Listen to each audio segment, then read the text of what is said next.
Isabel, off the coast of Florida, 1994. 5 days from home. Miami. It was like a dream, like a glittering vision of heaven, as if Ivan had opened the gates for them. Everyone stared, stunned, as though they had never thought they would ever actually see it. When the lights on the horizon became the faint shapes of buildings and roads and trees, and they knew for sure they were looking at Miami, they cried and hugged each other again. Isabel cried again for Ivan, cried because he had been so close and hadn't made it.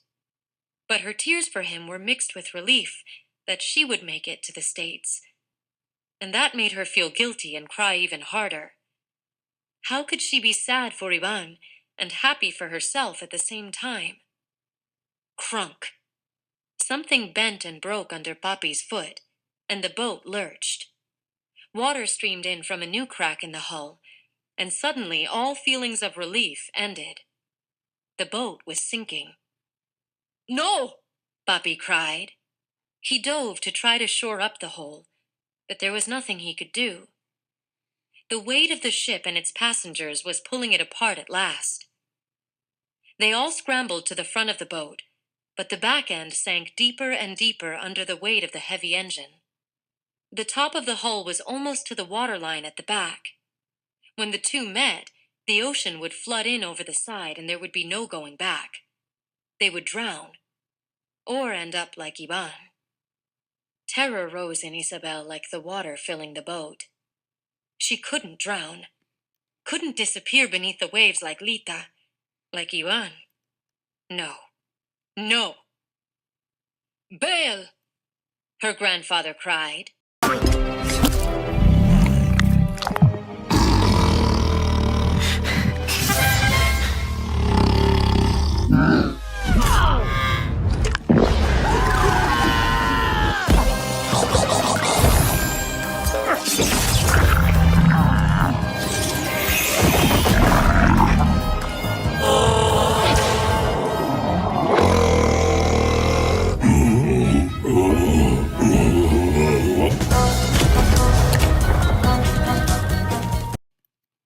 Mommy was lying in the prow of the boat, as far away from the rising water as possible, her breath coming harder and shorter now.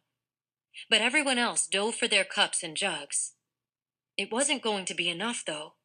Isabel could see that. There was too much water, too much weight. The engine. Isabel suddenly remembered the way it had been working itself loose from its bolts. She threw herself at it, trying to knock it loose.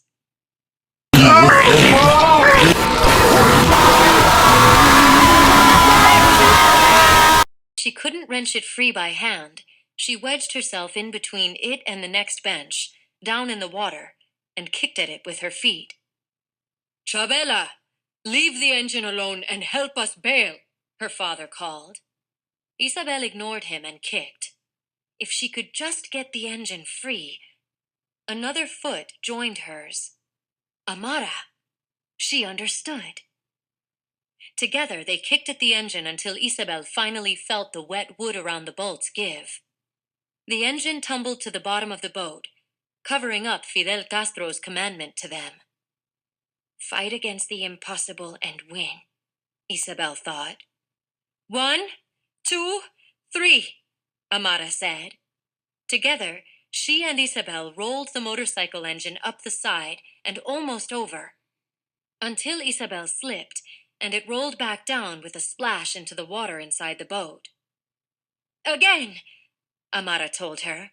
1, 2, 3. Up, up, up they rolled the engine, and onto the top of the side, where it pushed the hull down below the surface of the sea. Water gushed in, and Isabel felt the boat sinking under her feet, pulling her with it down into the black depths, down with Ivan and the sharks. "No! Wait!" Senor Castillo cried, and with one last good push, Isabel and Amara tipped the engine over the side.